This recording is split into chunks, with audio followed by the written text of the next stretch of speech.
The Dharma, incomparably profound and exquisite, is rarely met with even in hundreds of thousands of millions of kalpas. We now can see it, hear it, accept and hold it. May we realize the true mind of the Tathagata. Today is the third day of this 7-day sesshin here at Mountain Gate in northern New Mexico. And I would like to share with you a little bit more about what we call the Bodhisattva Vows. A Bodhisattva is someone who works steadily on becoming free of stuff. And by stuff, I mean our conditioning, our ideas about our things, our ideas about all kinds of stuff, so that the purity and the perfection and the compassion and the innate wisdom that we are can shine forth and not be overlain with that conditioning. And we choose to do it until everything has been let go of. Now, this can sound kind of daunting. The first of the vows is, sentient beings are numberless. I vow to liberate them.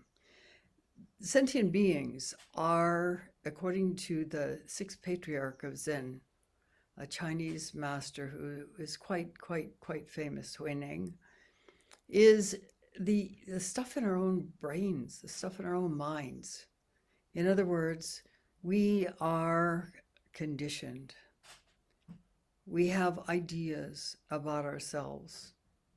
And according to those ideas, we get into a fair amount of reactivity and suffering, to be honest. We assume things about ourselves that are most likely not at all true, that we're not good enough. That's a really common thing. Or that we're really important, or that we're ugly, or that you name it. We get angry about things that we think we ought to have. We get upset about situations where other people are doing things that annoy us. And yet the innate freedom within ourselves would allow us to simply be profoundly okay regardless of external circumstances. It's the internal circumstances that cause us the real problems, not the external ones. Things can happen. It's our ideas about what is happening that causes either suffering or delight or any number of other feelings. And two really important examples of what can happen when one is truly free of that conditioning and those ideas about what we think we need to have around us are Jacques Lucéron, the contemporary Frenchman who was blinded through a school accident as a child and ended up during the Second World War as a prisoner of war in the notorious death camp Buchenwald, and how he was impacted pretty negatively by that for the first 5 months he was there. It was a true hell realm. There was not enough food to go around, and because he was blind, desperate prisoners stole what they could from him. So he had even less than the ordinary prisoner did. Death was a constant potential, either from the showers, the notorious showers, which were really ways to gas people, or from being marched out and shot while a band was playing in the square of the camp, or by being murdered by our fellow prisoners who were just had gone berserk, or even by sadistic guards who chose to wipe out people just because they felt like it. So there was always the threat of death, every single moment the threat of death. Not only that, the barracks he was living in was severely overcrowded. And he wrote that it was impossible to to move without touching another human body. That's how crowded it was. I'm not sure how they ever managed to lie down. By the way, there's some background noise. There's some wind, and the blinds are down, but the windows are open. So when you hear that noise, that's what it's about. So after 5 months, he couldn't take it anymore. And he was dying. And they took him away to die,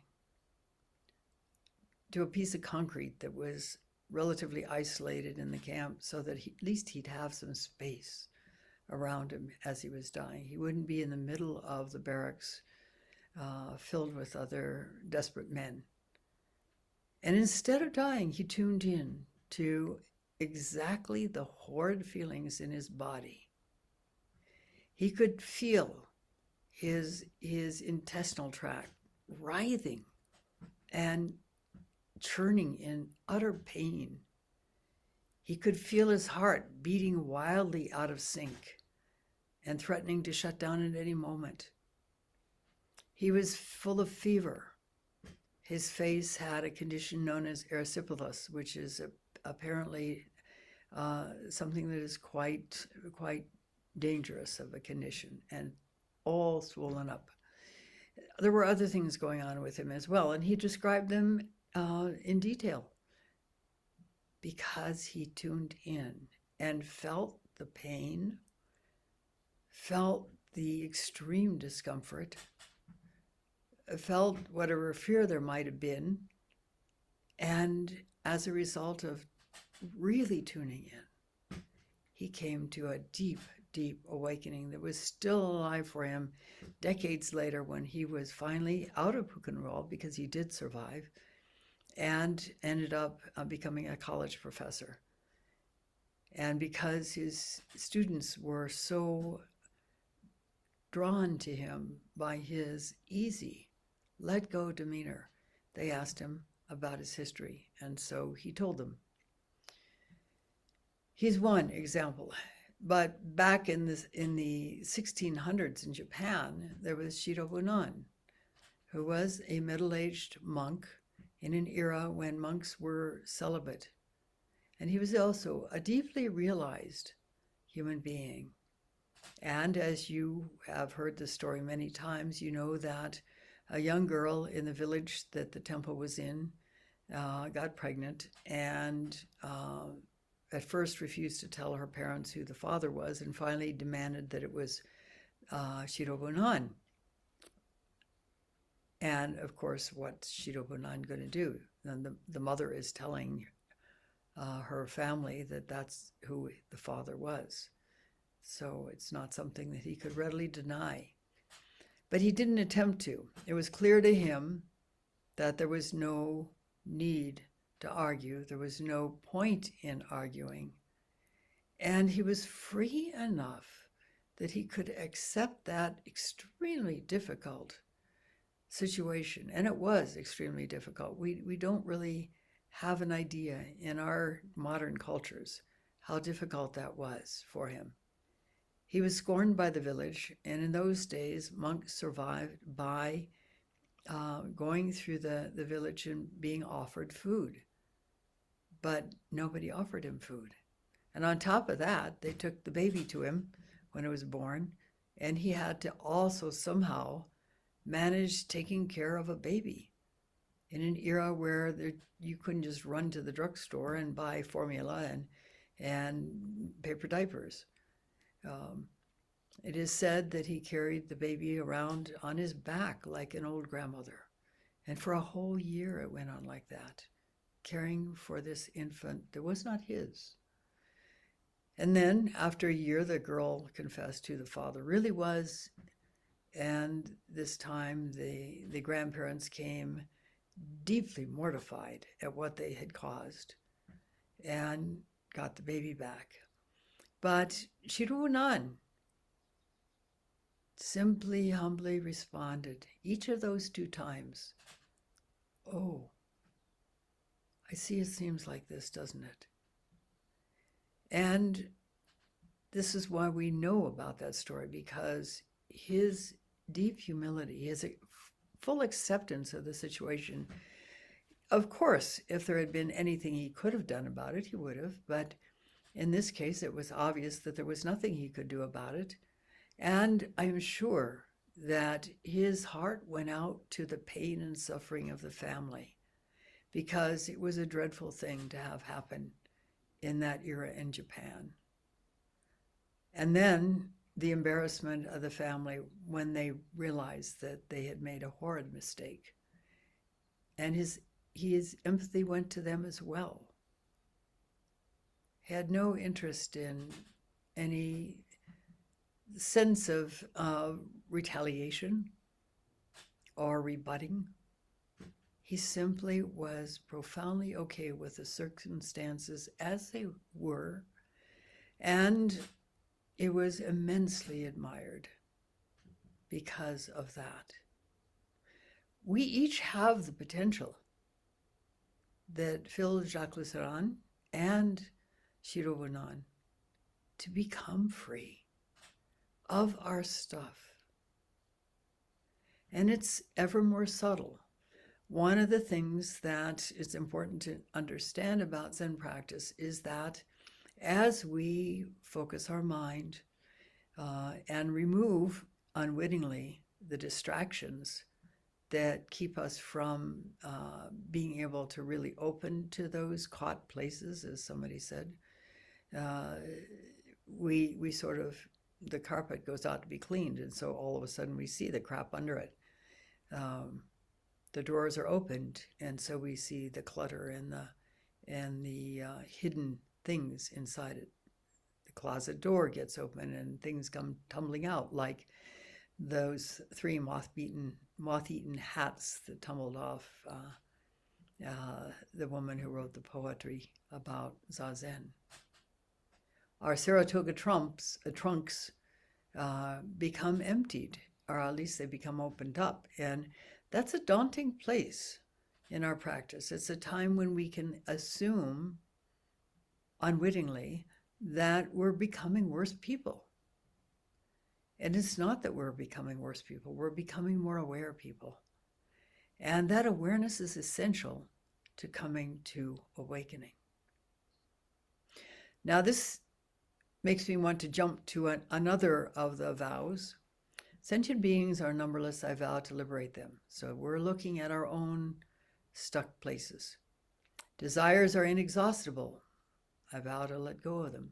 Well, some desires are essential, like sleep, like eating.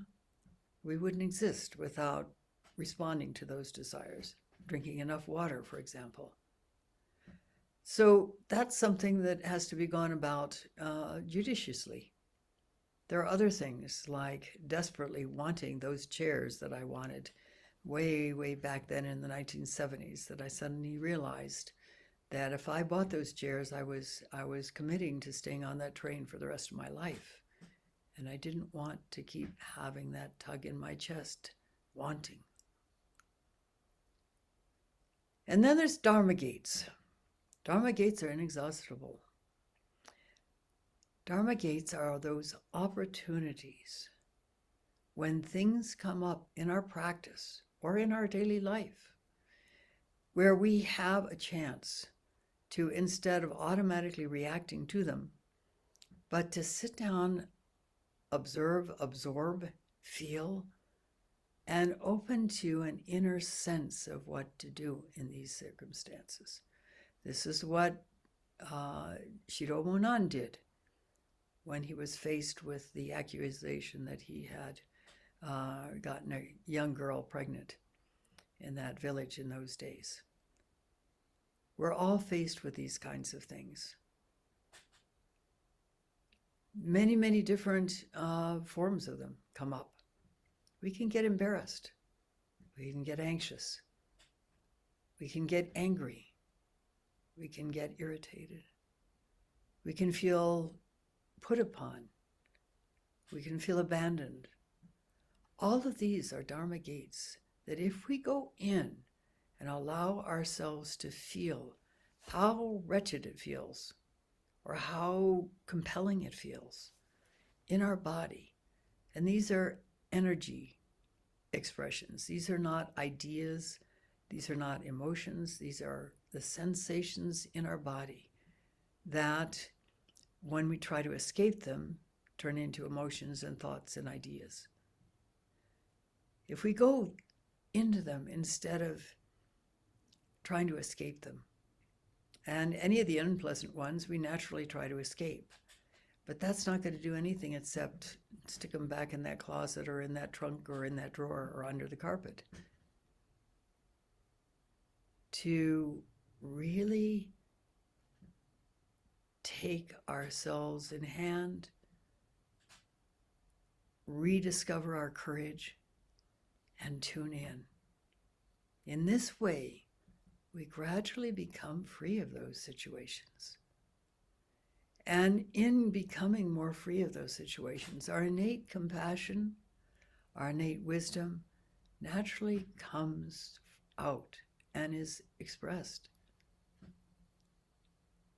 If we don't, that innate wisdom and compassion stays under the carpet with the rest of the stuff. So we have a wonderful opportunity to become truly free. And becoming truly free means to allow our innate compassion and wisdom to operate fully and unimpeded, as we as human beings are meant to do. It's important not to judge ourselves for what we assume is our progress or lack of progress. And when we find ourselves having a more difficult time of it, that actually can mean that we are getting to work. We're simply becoming more aware. So take heart if that happens. We are not becoming worse. We're becoming better. Because in order to open fully to that innate compassion and wisdom, we have to see where we're not open to it. We have to see where we're caught. We have to see where we're hurting. We have to see where we're frightened. We have to see where we're angry. We have to see where we really want something that gets to a point of almost desperation. And everybody wants. We mistake things outside of ourselves for what will fulfill that want. None of it will. This is the nature of addiction. The only thing that will fulfill that want is to go within and to become free enough to recognize that we are innately worthy human beings, valuable, wondrous, innately human beings. We find ourselves coming to Zen practice because we yearn to feel that seeming whole within that wants to be free, that wants to become one with perfection that we are, only we don't recognize that that perfection is already there. And we can do it. Millions of people have done it before us. And our life will gradually unfold in freer and freer ways. And by freer, I mean not license, not just doing whatever you feel like doing anytime you ever feel like doing it, but free to be who you really are, free to be compassionate, free to be honoring, free to be selfless, free to be humble, free to understand that you really count, that you really are worthy, no matter how you've been treated. This is what our practice is about. The Buddha himself recognized that he was innately worthy and realized that all beings are, no matter how bad they seem to be. One of the stories that you've heard before is one of a fellow Indian, East Indian, named Angulimala, who, for whatever reason, was, I don't know whether he was put up to this or what, but he wanted to kill 100 people. And in order to sort of keep track, he cut off their fingers and made a necklace out of one finger from each person. So he had this ring of dead fingers around his neck. And one day he spied the Buddha when he needed one more person to make that 100. And as he walked along trying to catch up with the Buddha, somehow, even though the Buddha was just walking quietly along, not running, not trying to escape or anything, he didn't seem to be able to catch up with him. And finally, things changed, and he recognized his negative ways and totally changed and became a wonderful human being, no longer murdering. I don't know what the rest of the story is. I'm not sure we have a rest of the story, but we can imagine. When we do things like that, of course, we are going to reap whatever punishment, whatever karma we have created is going to be expiated one way or another. But there are many things we can do that will mitigate it.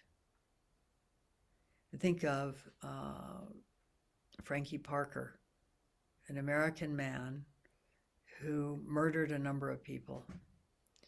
He was a person who had been pretty badly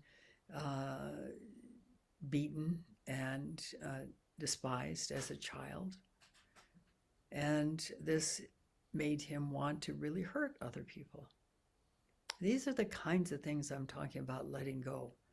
I don't think any of us listening to this at this moment have had that kind of a history, although some of us had close to it. But in the case of Frankie Parker, he had. He was quite traumatized as a child and ongoingly. And finally, he murdered some people and was put on death row for it. And he was an incorrigible prisoner. He was not cooperative with, and so he spent a lot of time in solitary confinement, which is kind of the ultimate punishment. And one day, a guard tossed a copy of the Dhammapada into his cell. The Dhammapada is a compilation of the earliest teachings of the Buddha. And there's a series of what they call linked verses that he was caught by one of them in particular, one pair in particular. You are what you think, having become what you thought. An evil thought follows one as a cart follows the ox cart pulling ox. A positive thought, a compassionate thought follows one as a shadow that never leaves one.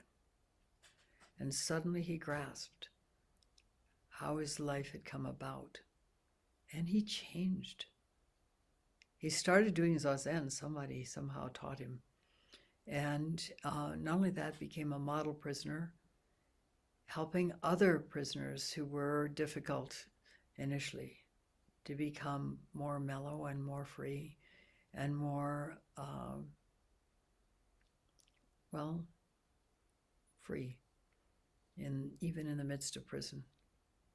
Ultimately, he was executed, and the survivors of the people that he had killed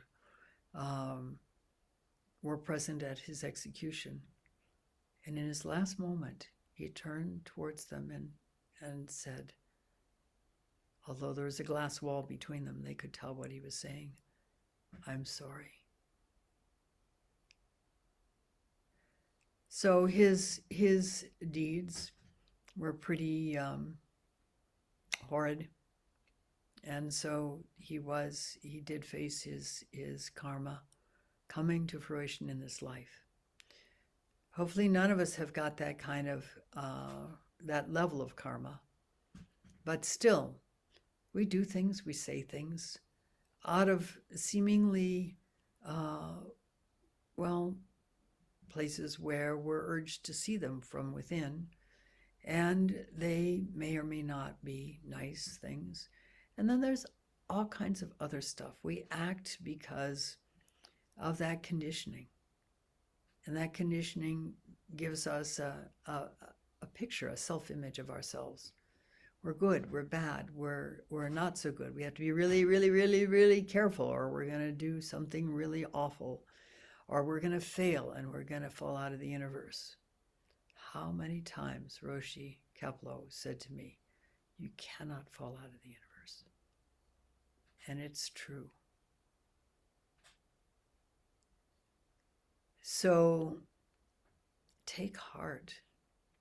When we see these difficult, painful things within ourselves or feel them, if we take those physical experiences, tune in to the point where they dissolve. And that takes a lot of work because we are invested in not feeling them.